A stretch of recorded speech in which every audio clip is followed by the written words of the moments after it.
Hello, this is Faye Chan from Budgeting 123 with this week's video.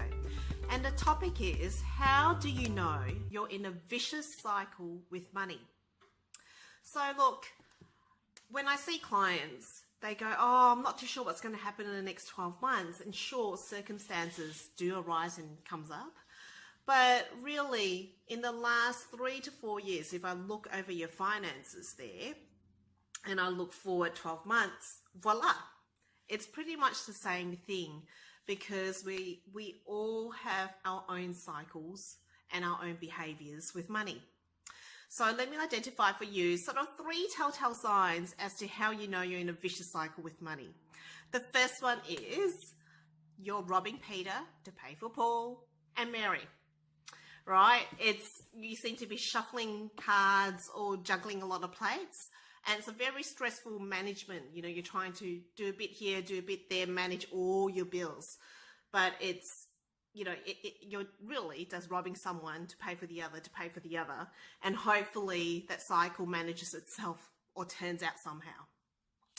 The second thing is that you let yourself off the hook about something. And this usually occurs in areas where you need discipline.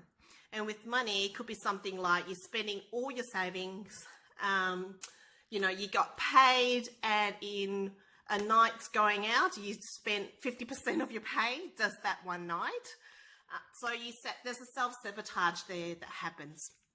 So, you know, other areas that this sort of will come up for you is probably in, you know, the discipline with your eating, with your health, or with your exercise.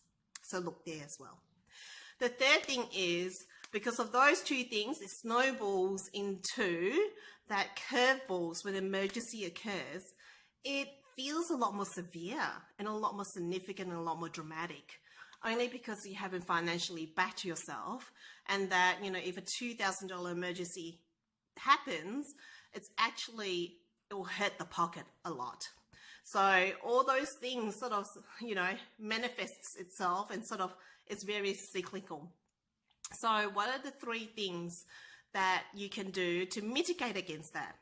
Firstly, it's really acknowledge that you've got an awareness of your vicious cycle with your money. So acknowledge it. Say, yeah, this is what I do, this is what I don't do, and this is what happens, and this is very familiar. The pattern's very familiar. Secondly, is that you get to knock your own justifications on the head. You know, how do you buy yourself off, and where do you live in hope that it's all going to magically turn out one day, that you're going to win tax lotto or the inheritance is going to come. You know, you're living in hope that somehow this whole situation pans out and works itself out. And then thirdly, it's really getting real about your numbers. You know, understand where your money goes and where it doesn't go. It's budgeting 101 really. But when you get real and get factual about your numbers, you can't be confused about it. You can't be in limbo about it anymore. And so therefore, that's the first step towards your own financial freedom regarding money. So those are my tips for this week. I really hoped that you enjoyed it. Thank you for tuning in, and I hope to see you next week.